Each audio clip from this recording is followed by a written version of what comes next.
मेरा नाम प्रेमिका खड़िया है। मैं माल बाजार पल्ली से आई हूँ।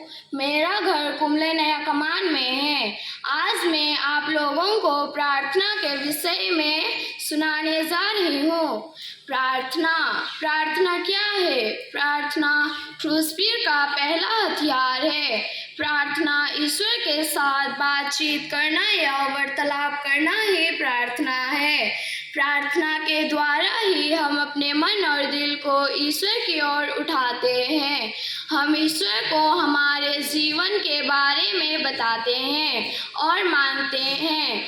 ईश्वर से हमारे पापों के लिए क्षमा मांगते हैं तथा अच्छे जीवन जीने के लिए कृपा और आशीष मांगते हैं। प्रार्थना सिर्फ बोलना या मांगना नहीं है, लेकिन ईश्वर की वाणी को सुनना, समझना और पालन करना ही असल प्रार्थना है। प्रार्थना एक आध्यात्मिक भोजन है। प्रार्थना एक हथियार है।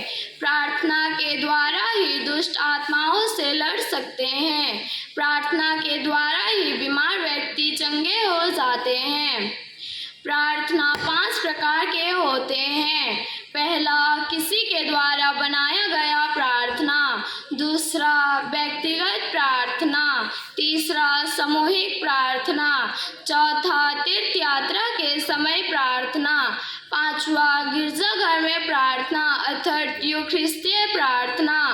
पहला, किसी के द्वारा बनाया गया प्रार्थना। यह प्रार्थना किसी विशेष व्यक्ति के द्वारा बनाया जाता है जिसे हम पढ़कर प्रार्थना कर सकते हैं, जैसे राजा सुलेमान की प्रार्थना, सारा की प्रार्थना, यीशु की प्रार्थना।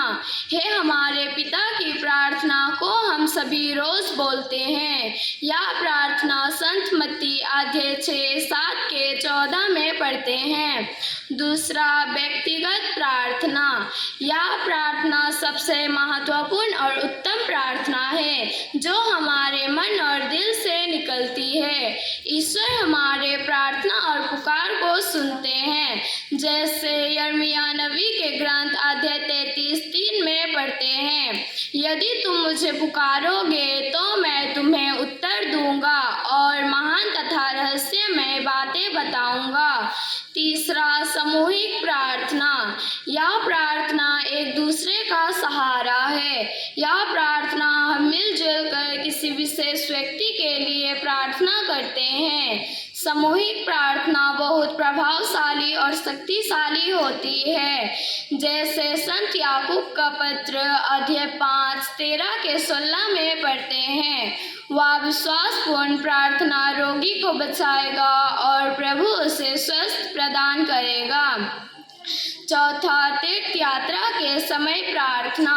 तीर्थ यात्रा के समय प्रार्थना करना या किसी व्यक्तिगत जीवन के लिए बहुत लाभदायक, मन, दिल और आत्मा को शांति मिलती है। स्तोत्र ग्रंथ 121 में पढ़ते हैं, तुम जहाँ कहीं भी जाओगे प्रभु तुम्हारी रक्षा करेगा अभी और अनंत काल तक।